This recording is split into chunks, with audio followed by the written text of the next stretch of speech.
50s of the 20th century, okay, in the second half of the 20th century.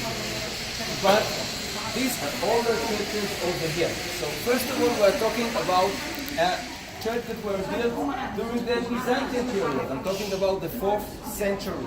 So we have strong tradition about this place, and later on I'm going to tell you what you're going to see inside. Later on, at the 7th century, most of the churches in Israel, like those Byzantine churches, like over here, were destroyed by the Muslims when the Muslims conquered the area of the Holy Land. And there was another chapter of the Crusader over here. But this church was also demolished and destroyed by the Muslims in the 12th and the 13th century. So this area was, and while they bought this land over here, they built this church and this old compound that we're going to visit later on. Okay?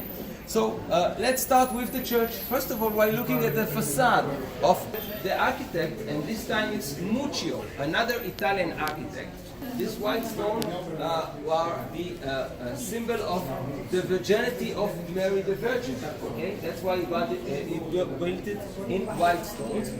You can see some pink stripes, and those fire, earth, and wind. Okay, they are written oil because all the earth, all the universe were coming into Mary and tell her she's going to have the Christ in her belly. And just below it you can see 4 of the disciples. Those will be the 4 Gospels that are going to tell to the world that the Christ is arriving to the Jerusalem cross, or the cross with 4 crosses on the side. First of all, this is the symbol of the Franciscan order. Okay, so we are talking about a cross that symbolizes Jesus. Okay, and on the 4th side, the 4 Gospels of the New Testament.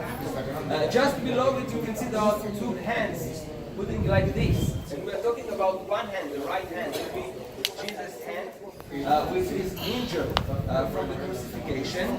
We cannot talk at all. We have to obey the rule over here, and it's to be quiet. So while entering into the first level, the ground level, we're going to enter into the crypt of the church. And inside the crypt the room that refer traditionally to the place when Mary the Virgin was announced she's going to have the Christ in her belly.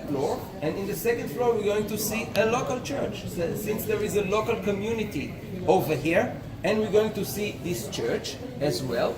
Now, I don't know the language, because if you were visiting over here before 1954, you know that all the prayer, all the mass were in Latin. But since the synod from 1954, you can have the prayer in all of the native language, and I don't know what we're going to face over there. It's going to be an experience for all of us. Now, the Virgin Mary of that the Egyptians sent over here. So those guys who saw the match, the football match yesterday, Egypt against Russia, I won't talk about it.